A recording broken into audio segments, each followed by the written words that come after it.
everyone, what's up? This is Anjali and here's another quick recommendation videos because it is non-fiction November and I'm gonna celebrate non-fiction November in a very different way.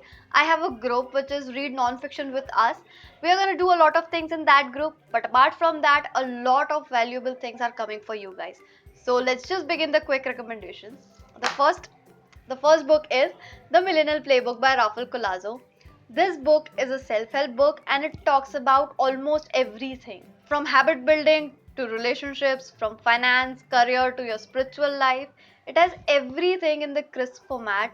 And if you're like those people who just want to know the way and just a little bit of reason, not the deep scientific things, then this is the book for you. It has scientific things, it is also giving you the reasons why to do it, but not in the deep way. Like we have books on habits, we have books on routines, we have books on relationships. It has everything in crisp format. So yes, this is the one. The next book that fall off was this, We Should All Be Feminist, and this is the book that I recommend. First of all, let's look at the size of this book. And this book is of only 48 pages.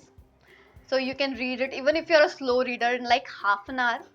And this book talks about feminism. It clears all the doubts that you have about feminism. It clears everything and it tells you about about experiences that the author has. So this is something that we all need to read. I just want you all to read this book to know the experiences, like to know what we need in this society. I won't talk much about this book because I can go on and on and on for this one.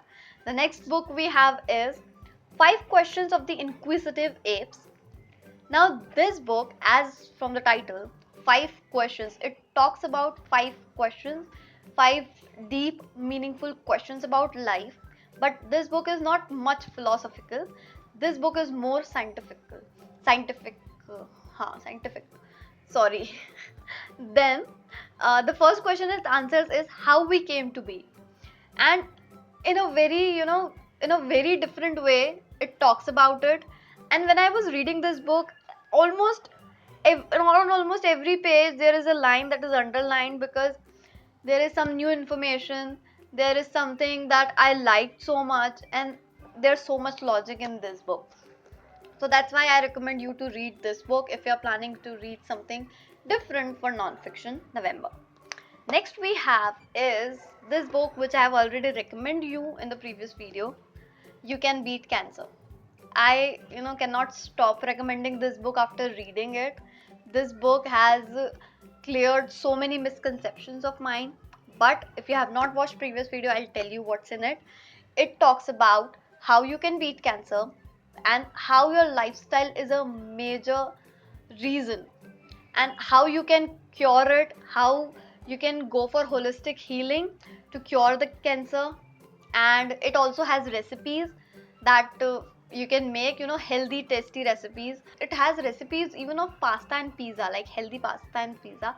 I haven't tried it yet, but I definitely will. So yes, this is the book, this is the book, this is the book. And the last book is the one that I'm currently reading.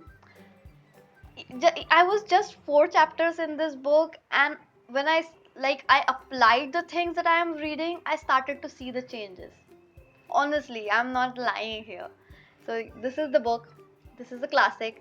You Can Heal Your Life by Louise Hay. I have so many things to say about this book. The main concept, the base of this book is affirmations. How you can change your life just by your affirmations. We have heard a lot about we can change our life with the help of our thoughts. But how will you change your thoughts that are there for 20 years? This book will tell you how to release all those. And while I was reading this book, I realized that I have some mental patterns that I need to break. So yes, that's why I recommend you this book midway. Well, 2020 was a year for me that I read so many good books, and I recommend so many good books midway. These five books that you should read, you should try for non-fiction November if you're looking for something new. And as I said earlier that something new for non-fiction November is coming, and I'm really excited for it. Let's see how it goes and wish me luck for it. I hope that you will celebrate Non-Fiction November with me. You will enjoy Non-Fiction November with me, and you will read this book. And if you do, then do tag me. And you can tag me on your stories if you are reading any book that I have recommended. I will reshare the story and we'll have a bookish conversation. So, till then, happy readings. Bye bye.